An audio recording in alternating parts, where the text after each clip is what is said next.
امام مالک رحمتullah علیہ مدینہ منورہ میں رہتے ہیں۔ جب مدینے میں بارش آتی تھی، مدینے والے لوگ مدینے سے باہر نکل کر پہاڑوں کے درمیان نہانے کے لیے جایا کرتے تھے، اس لیے کہ پہاڑوں کے درمیان نشیبی جگہ میں بارش کا پانی جمع ہو جاتا، پہاڑوں سے بھی نیچے آ جاتا تو نہانے کا مزہ آتا کہ نیچے پانی جمع، اوپر بارش آ رہی تو جا رہے تھے۔ امام مالک بھی جا رہے ہیں، مدینہ منورہ کا گورنر بھی جا رہا ہے۔ گورنر مدینہ کی نظر پڑ گئی امام مالک کے چہرے پر، اپنی سواری امام مالک کی سواری کے قریب لا کر کہنے لگا، خوش نصیب ہوں آج آپ کی ملاقات راستے میں ہو گئی، مجھے حضور علیہ السلام کی حدیث تو سنا دو۔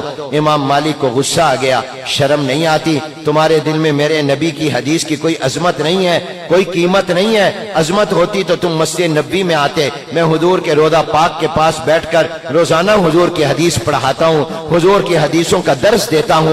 تو نے راہ چلتے مجھے دیکھا تو مجھ سے کہا حدیث سنا دو، معلوم ہوتا ہے تیرے دل میں عظمت نہیں۔ عظمت ہوتی تو آدمی چل کر جاتا ہے اور سفر کر کے جاتا ہے، جا کر دو زانو ہو کر بیٹھتا ہے۔ اگر تیرے دل میں حضور کی حدیث کی عظمت ہوتی تو وہاں آتا۔ گورنر مدینہ ڈر گیا کہ آج مجھ سے بے ادبی ہو گئی، واپس آیا، نہانا چھوڑا، آ کر مدینہ منورہ کے قاضی اور عدالت میں جا کر جج کو پیش ہو گئے اور کہا آج میرے سے یہ غلطی ہوئی، میرے اس جرم کی جو سزا ہو وہ سزا مجھے دے دو۔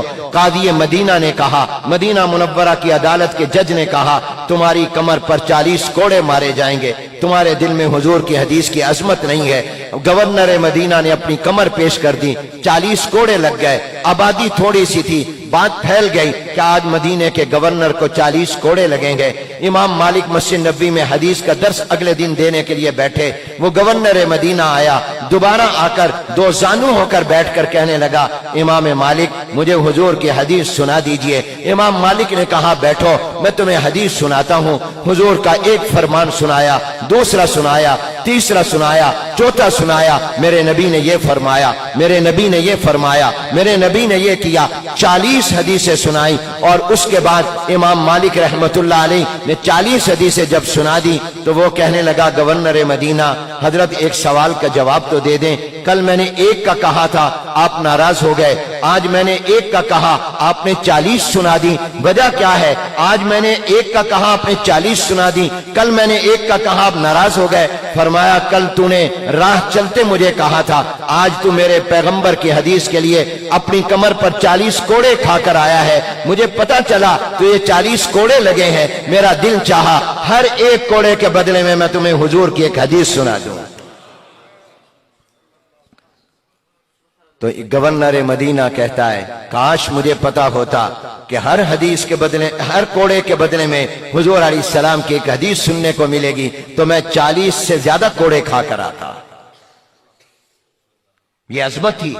بخارا کا میں وہ چوک دیکھ کر آیا ہوں، اس سفر میں ہمارے کئی دوست بھی ساتھ تھے۔ ازبکستان کا شہر بخارا ہے، امام بخاری کی ہم قبر پر گئے ہیں، وہاں پر ہم نے امام بخاری کو پہلی اور آخری حدیث سنائی ہے، قبر کے پاس بیٹھ کر سنائی ہے۔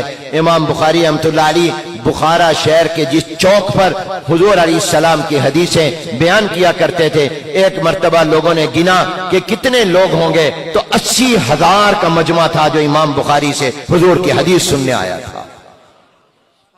لوگوں کے دلوں میں عظمت تھی۔ بغداد میں، دمشق میں، مصر میں محفلیں قائم ہوا۔